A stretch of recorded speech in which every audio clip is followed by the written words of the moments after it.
I've always had a soft spot for Citroens of the past, just really, really comfortable things to drive, a nice place to be. And now that they're going fully electric like the e-C4X, I want to see if that promise carries through.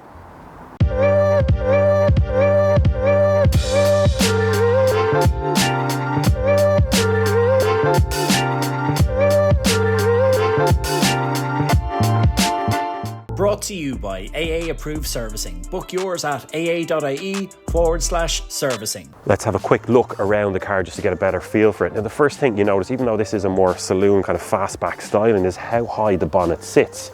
We've got a lot of familiar kind of design language here with Citroen at the moment, the chevrons, obviously. A little bit of black plastic trim down here. It's quite busy at the front, but overall, I think it's relatively stylish and it looks quite decent. Then around the side, and I think this is probably the best angle for the e-C4X. I quite like it. It's a very, very sleek profile. We are on the 18-inch diamond cut alloys. They're standard, you get those. A little bit of black plastic trim around the arches. We've got that glossy black material on the wing mirrors there, the door mirrors, which is also reflected in the roof, and we'll talk about that later on. Not the tallest of cars, you don't have that SUV bulk, and that's why it keeps it the sleek shape for me. It's quite long, about 4.6 meters. Now, great thing, the keys aren't on me, but it's got mechanism. So when you walk up to it, the thing automatically opens and you just pull the door open. That's great. You can see the fastback styling just here. Quite a sleek profile, the lights that wrap around the side. And yeah, I think it looks well. Around the back then you get a lot of those smooth lines, quite curvaceous, and I do like it. Brakes very high up here as well, and it's got that fastback styling, the shark fin aerial at the top. A little bit of black plastic trim down the bottom, but I think it blends in very, very well. As you can see, we can't keep it clean. We've even had to abort filming because of the rain that we've had in the last week. Time to have a look inside. Now, we don't have a kick tailgate, so a little button just there.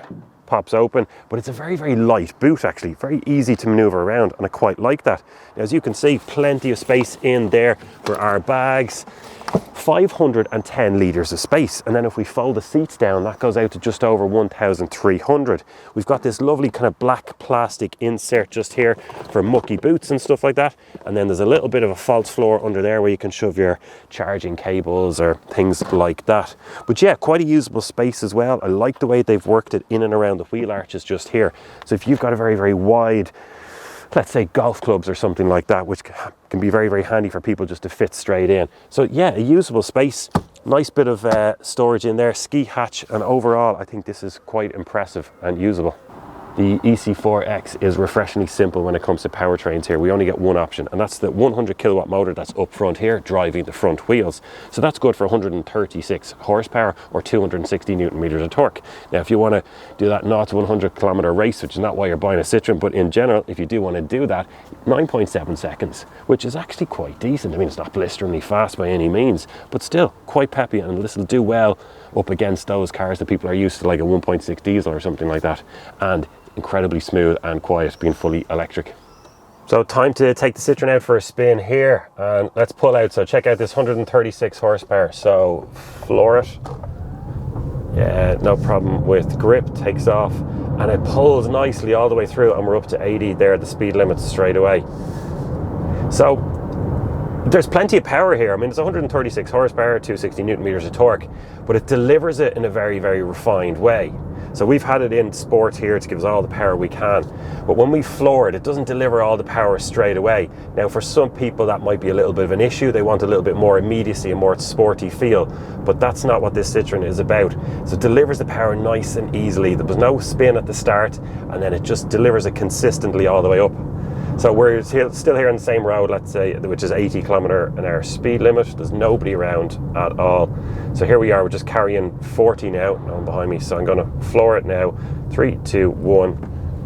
Then it kicks on 50, 60, 70, 80. Very, very smooth.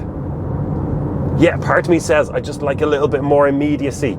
You know, let's say we've got it in B mode here, which is maximum regen.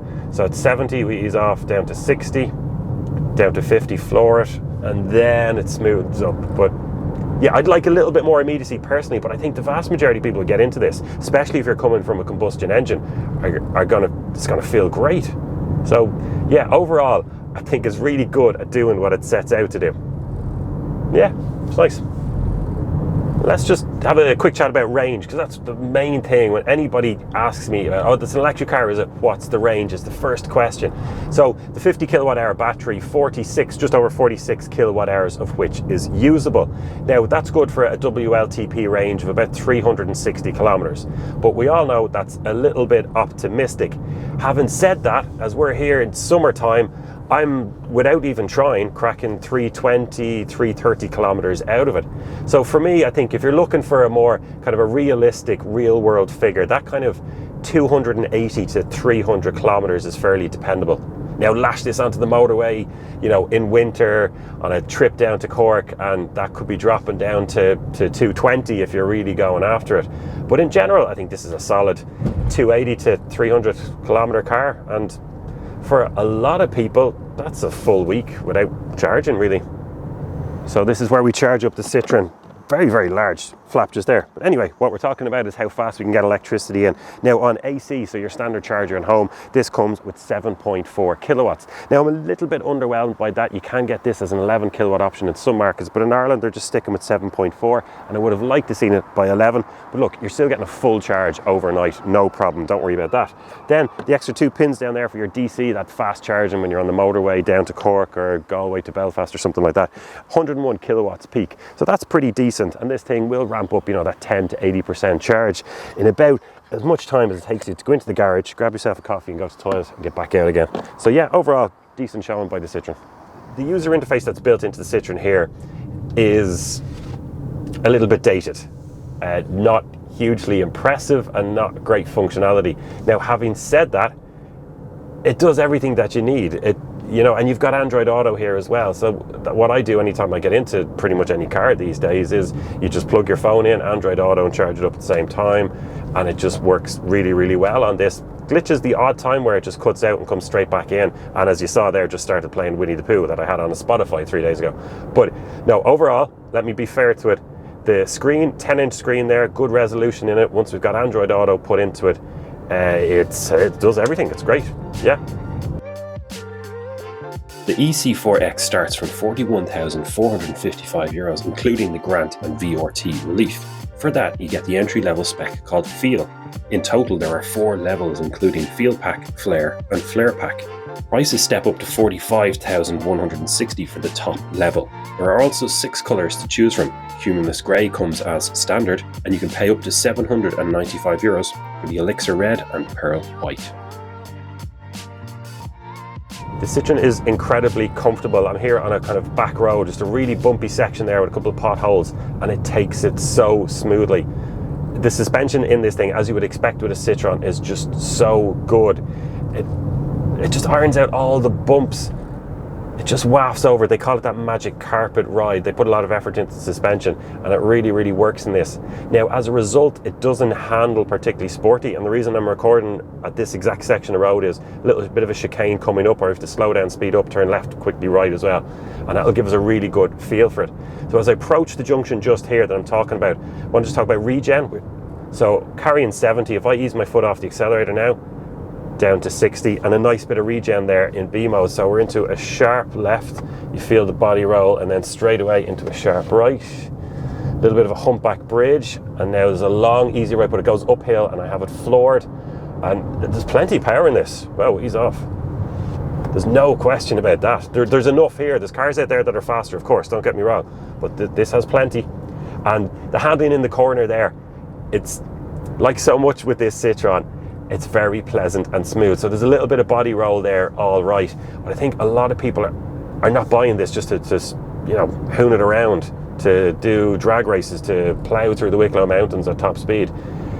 So yeah, it's not a sporty ride at all. The handling isn't particularly sharp, but I think that most people are going to welcome that. And as I've lived with this car for a week, I'm now kind of thinking, but you know what, I don't need the firmness of some of those cars that do feel more sporty, and I like this because I can just waft around in comfort. So for me, it's a big win. It feels great. Other people might just think it lacks a little bit of sportiness. So look, take it out for a test drive, get a feel for it. It's the best way of knowing. Go down to your local Citroen dealer and go, do you know what, I want to try that new e-C4X that I saw the lads on AA Ireland talking about. They'll give you a test drive, see if you like it. If you do like it and you buy it, of course, you come to us for car insurance. Yeah, grand, sorted. Next clip. Now that we're on the motorway here, we're on the M50. It's a weekday morning, so there's a good few cars around. It's a really good chance for us to test and show off the cruise control system in this. So for me, it's a really important thing. Now the Citroen is so good around town, country roads, just because it's so comfortable. Oh, the suspension, it's just fantastic. But then when you get out onto the motorway, what's it like here now? Well, look, it wafts along. I'm getting very little wind noise here from the A-pillar, getting nothing from the wheel arches, so it's really, really good. But what about the cruise control? So I have it set here, I'm on the M50 to 100, and it's tracking the car in front. So this has got adaptive cruise control. So the vehicle in front is only doing late 80s, 87 kilometers an hour, and the Citroen is just tracking that. So I'm not accelerating or braking, the car is doing that itself. And I have 3 different settings here, so I can be close, middle, and then far away. And it's just a great feature to have.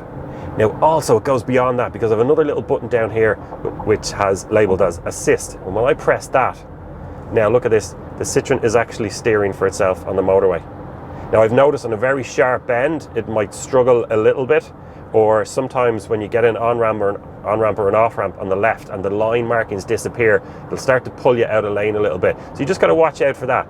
But as we're in general just coasting along here, I'm not steering, I'm not braking, I'm not accelerating, and it just makes for such a comfortable drive. Yeah, really, really like it. It's adaptable. I can flick it up in 1s, or I can long press to go up in 10s. Yeah, really, really like it.